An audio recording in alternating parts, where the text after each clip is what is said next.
Hello, hello. Good morning. All right, so my name is Karl. I'm going to talk about keyword research today. I'm going to try and make this pretty fast because I have a lot of slides. So a little bit about myself. I've been doing SEO for 14 years now, so basically since I was born. So the main thing is Smash Digital, which is an SEO agency. We do high-end link building. Smash VC, where we partner with companies and help them do SEO better.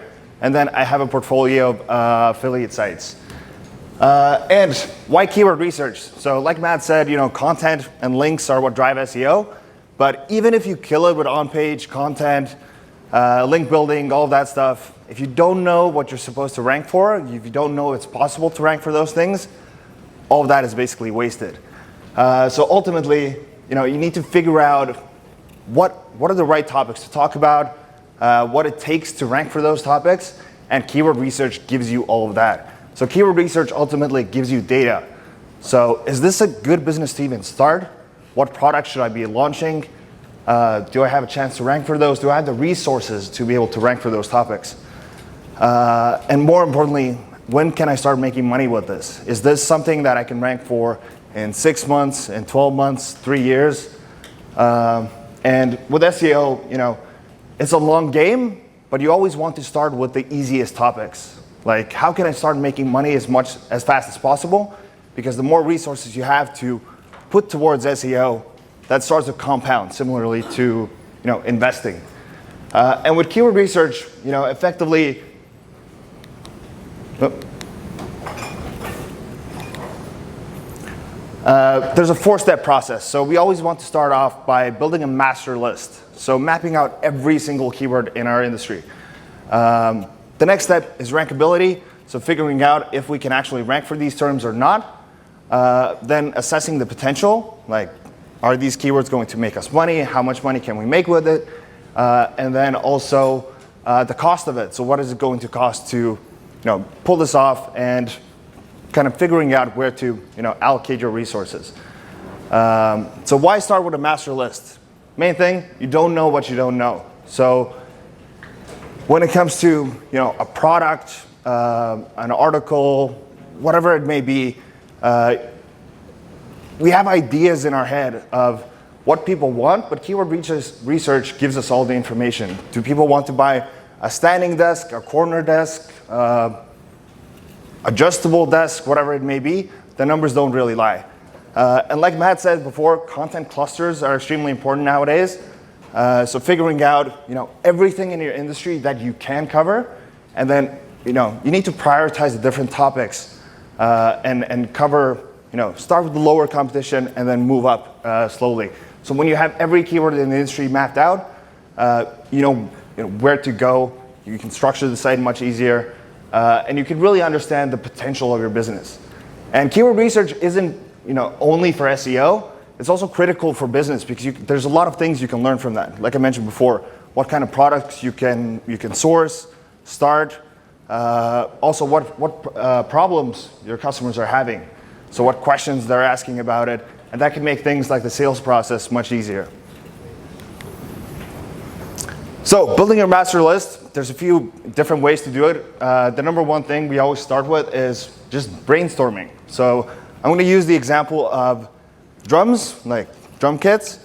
So the first thing you do is just come up with a list using your brain. As many things as you can come up with, just write everything down. So for example, acoustic drums, electronic drums, professional drums, drums for kids. So these are just things I could use my head and come up with.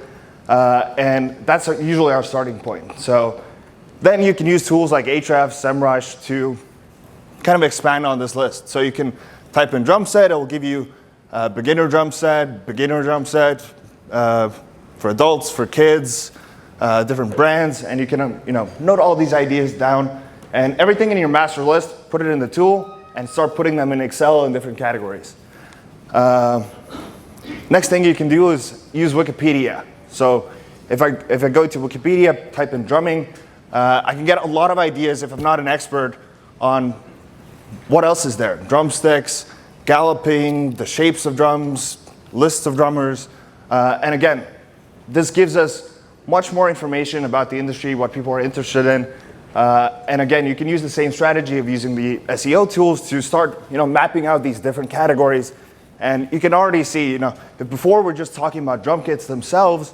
Now we get into drum machines, music, the people in the drum industry, and there's a lot more that we can potentially cover.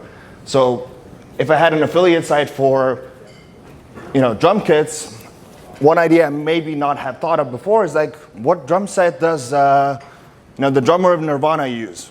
Now that I have a keyword about the list of drummers, people who are doing it, I can get ideas I probably would not have come up with before. Next up, you can Google for industry terminology. So drum kit jargon, drumming terms explained, things like that. And look at different lists people have put together. So things like double bass pedal, double stroke roll, downbeat. Like, I'm not a drummer, I've never have come up with these myself. But when you look up these terms, you get a lot more ideas yet again. And the number one strategy is going to be looking at what your competitors are doing. So Google each of these keywords, look at who else is ranking there. And using tools like Ahrefs and SEMrush, you can see every single keyword they rank for, what their top pages are, and even if they're updating these pages. So you can see, you can make a pretty educated guess on what's actually working for them, and prioritize the topics that are doing well for them instead of just guessing. So start noting down every competitor you find when you're doing your research, and build a list of that. And Ahrefs can actually help you with this as well. So if we map out 7 competitors from one term, Ahrefs has a tool called competing domains, and you can put every single one of your competitors in there, and it'll give you 7 to 10 other competitors.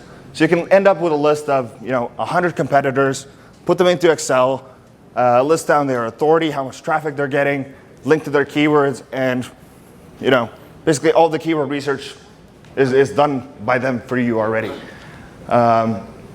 And then you just go through the rankings. So if we look at Electronic Drum Kit Advisor, they rank for hip hop drum kits, gifts for drummers, street tongue drum, practice pad, all these different terms, and we can see they're number 1.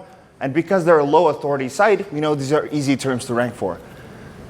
And you want to prioritize sites that are low authority, because if they're ranking without any links, if you're starting, even if you're starting with some links, these are the easiest ones to go for. So you can really start to make money, start getting traffic, start getting links much, much faster, and basically, compound on top of that. The other thing you can do is look at high authority sites. So Drum Magazine, for example, is a very high authority site. But if you look at their top pages, there's quite a few articles that don't have any links going to those specific pages. So that's another easy opportunity if you are in a more competitive space. And that's kind of what you end up with. So you have different categories: types, accessories, digital tools, education, random stuff, products, acoustic products, and you end up with this big plan for your business. And we're going to talk about assessing keyword competitiveness and potential and things like that as well. But then you can basically start prioritizing based on this data, instead of talking about bongo drums for a little bit and then something in a different topic and a different topic and a different topic. You can really build up these clusters because you have the data in front of you already. So the number one question we always ask with keyword research: can I actually rank for this? We specialize in link building, but the number one reason we turn down clients is because their goals are too unrealistic. We have a travel company that comes to us and I'm like, cool, what do you want to rank for? Travel. Have you Googled travel? That's not where your customers are. You have TripAdvisor, all these things. It's just never going to happen. Or people say they're in finance. I want to rank for credit cards. It's okay, bye. Good luck with that. So most of the Google traffic goes to the top 5 positions. So 67% of the traffic goes to the top 5 positions. 15% goes to the ads. So it really is a winner takes all game. If you're number 7, nothing's going to happen. You're going to get very few visitors. It's not going to change your business. So the ultimate question of choosing a keyword, if you can't go for the top 3, you shouldn't be going after this keyword. There's nothing to get out of it. And that's why doing all this research beforehand and planning for it is so important. So what goes into rankability? Obviously, it's never an exact science. I'm a firm believer that links are the #1 ranking factor. So domain authority is the main way I assess competitiveness for our clients and for our own sites as well. But then there's on-page SEO, content quality, search intent, how many links there are going to the specific pages, and all these things. So domain authority is probably the easiest way to kind of assess competition nowadays. And I kind of map it out like this, and you'll get the slides later as well, but basically my theory is that you can shoot up consistently about 15 to 20 points. So if I have a DR0 site and the top 3 is DR 15, 20 sites, I have a chance at competing with those. If I'm at 40, I can compete with maybe the 50s, 55s. If my content is really good, my on-page is good, I have a chance. But if everyone is in the 70s, it's probably not going to happen. So if we look at something like this, DR 25, 22, 195, 72, 37, 27, this is probably pretty easy to rank for. If we see something like this, Practice Pad, Amazon, Guitar Center, 95, 77, 78, 78, 59, like this is probably not going to happen. So even if I have a product in this, why would I talk about it? I would have to find some kind of different angle to go after this. And sometimes, Google, SEO's favorite saying, it depends, because DR is not like the end-all be-all. So in this case, you can see there's a DR22 site at #1, then it's 77, 78, 25, and 40. So there's quite a few, it's kind of like mixed. And I try and avoid this type of keywords because, we can see from the #1 DR22 that low authority sites do have a chance, but some others don't. So it's kind of a gamble. Sometimes you can be the outlier, you have a chance of taking that spot, but it's not a risk worth taking because, like you see before, you can map out 1,000 different keywords. There's probably a lot more low competition stuff you can go for before that. So on-page SEO, I'm sure someone's going to talk about that in more depth, but if we look at just like DR and all these keyword tools, they don't cover on-page SEO. When they look at the competitiveness. So they are mostly link-based metrics. So things like internal links to the page, if they actually use the keywords, what their CTRs and headings are like none of that goes into the consideration when you look at like some of the keyword difficulty metrics. So when you look at these sites, if it's high authority sites in the top, actually look at their page and see what's going on there. So bestreviews.guide, I think this is a pretty authoritative site. But you can see they don't have any content on the page. It's literally just a list of 10 products. So if this was #1, I could probably compete with that, add a few thousand words of content and do much better than them, even though they're a high authority site. And when it comes to content, there's 3 main things that go into it. Content length, unfortunately, nowadays seems to be the main thing. If everyone on the first page has 3,000 words of content, you do 1,000, you're not going to rank. And the opposite is true as well. If everyone has 1,000 words, 2,000 words, and you have a 10,000 word guide, that's not going to work. Google likes Me Too content. Whatever is on the first page already, that's what you want to be doing as well. Secondly is depth. So how well do you cover the topic for the keyword? So you can use tools to look at the headings of your competitors. So you can see this one's a pretty comprehensive one. What is the best electronic drum set brands, the head types, how they work, different accessories you may need, should you buy one, the different benefits of it. The people also ask questions, frequently asked questions and things like that. So the more you cover a topic, the easier it gets to rank. So the way I usually structure articles, we look at the top 5 articles that are already ranking and then make a spreadsheet of every topic they cover. We make sure we cover every topic that your competitors talk about. So maybe the first one will cover the first 3 points, the other one, the other 2. We make sure we cover everything all of our competitors cover, and then try to add something unique on top of that as well. And there are tools like Surfer SEO nowadays that help you figure out these exact keywords that you need to include. So Surfer's Audit actually gives you every single keyword that your competitors use, how many times you should use them, so you can see, add this best electronic drum kits 3 to 6 times. So it takes out all the guessing. You put in a keyword, you select your competitors, and everything else is pretty much done for it. And then the biggest question, content value. And I love SEO, but ultimately I'm a business guy. My goal is to actually sell products and make money with this. So the value question comes down to, do I actually have my answer? Like, if I'm searching for the best electronic drum kit and I read your article, can I actually comfortably make that decision? Do I know what product I should buy, how I should be making this decision? Because if your article doesn't do that, you're not going to sell anything, you're not going to make any money, and the traffic is going to go to waste. And then search intent. So every keyword nowadays is different. So if we search for electronic drum kit, most of the results are going to be e-commerce stores. If we search for best electronic drum kit, it's going to be review sites. So every keyword you want to rank for, you want to Google it first, and then you'll see that the results tend to be of a specific type, and you want to make sure you match that type. And that's the number one kind of mistake I see people do with keyword research is e-commerce stores will come up with these best protein powder, and they want to rank their product page for it. And I'm like, look at the first page. Like this is Google's not ranking this type of pages, so you don't really have a chance with that. With competitiveness also, it's worth to keep in mind that sometimes, even though it's a high authority site,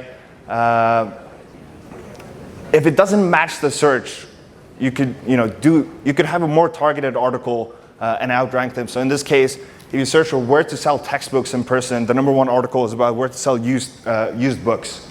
So it's not the most relevant result. So that's another indication of a low competition keyword.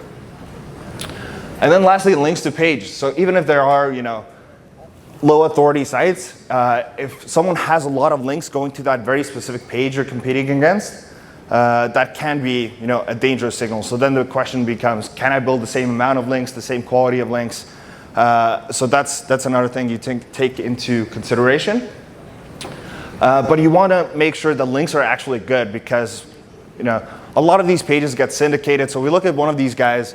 They have 7 links, but they're all from coupon code, DR0 site, howwiki.info, DR8 site. So these links are actually adding no value to the ranking potential of this page. So we don't really need to worry about this. So coming to keyword assessment, so competition is one thing. You figure out a keyword you can actually rank for. You see it's getting a certain amount of searches. It's worth considering that search volume is going to depend on your industry. So when you look at these guides online, people give you these rules like, oh, it has to be 500 searches a month or 100 searches a month. Well, I had a client call last week, and they were selling software to big brands like Nestle. A contract is worth $5 million for them. So if they're getting 20 searches a month, is it worth it for them? Probably.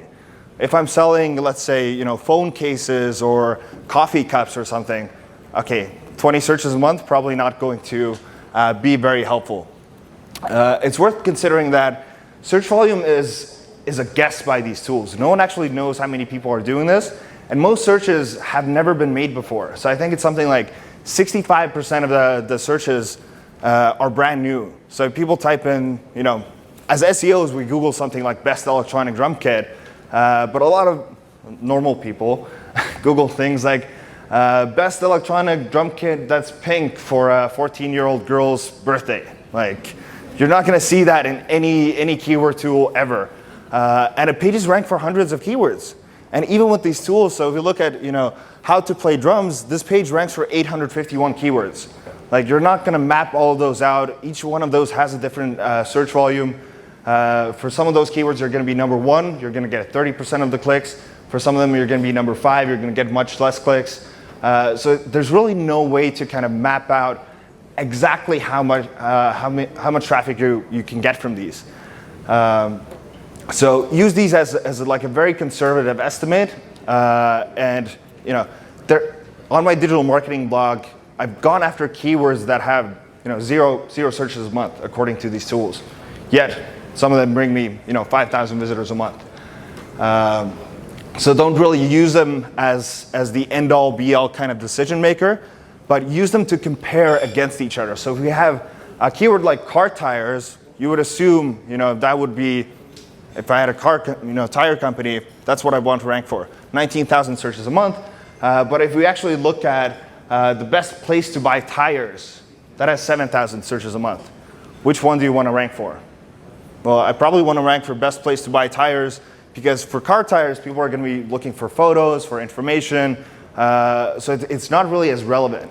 So we compare these two terms just to each other, and that's why search volume is important. And again, buyer intent keywords are much, much more valuable than the generic terms like just car tires. So here's some footprints you can look for. Best X, so best drum kit for beginners, for adults. Drum kit reviews, top drum kits that are quiet, whatever that may be, affordable, best price, cheap, compare, and then this versus that. So this type of keywords, people have already made up their mind that they want to buy something, so they're a lot more valuable, and I would usually prioritize this type of keywords. And for those, the search volume doesn't have to be as high. And not every keyword is going to be, directly, let's say for an affiliate website, best or reviews or something like that. But another thing to consider is, can I use content marketing to convert these people into customers? So if you have a tire company, for example, how often should I change my tires? Doesn't seem like the most relevant thing, but if you know that you can write an article where you tell them like, oh, you should actually be changing this every year, or there's an easy way to check it. We have this tool that you can use to check if you need to change your tires, and you can get their email for that maybe. Basically take into consideration if you actually get the traffic, you get some rankings from this, do you have a plan on how you can get these people into your actual customers?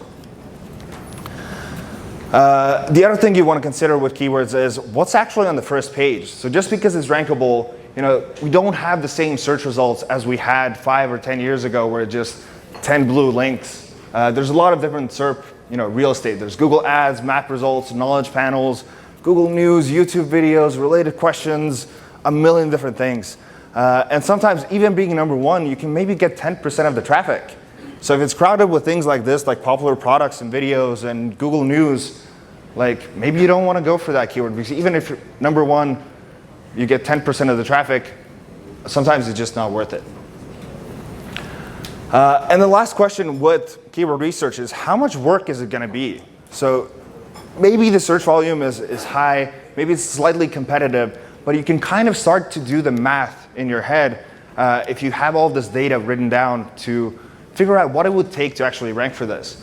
So if you choose a content cluster, for example, how many articles is going to be in this cluster? How much money do I need to spend to actually cover every single topic in this place? How authoritative are the other sites? So you can figure out how many links do I need to build to get to the same authority as them? How long do these articles have to be? So if two hubs are equal in terms of competition, but for one I need to write 5,000 word articles, for the other I need to write 1,000 word articles, I probably want to start with the shorter one because it's going to cost me less money, but get the same results. The same goes for things like the complexity of the topic. So if it's very hard articles to write, you're going to need better writers to create better content. Maybe you want to do that type of stuff later and answer the simple stuff earlier on. And the same, do I have writers to cover these topics? How many links do I need? Is it hard to build links for this? So if you're going for very commercial pages, it's much harder to build links to those than to informational content and guides and things like that. And that's all I have for you guys. If you have any questions, please jot them down and we'll talk about it either in the hallway or the Q&A. Thank you.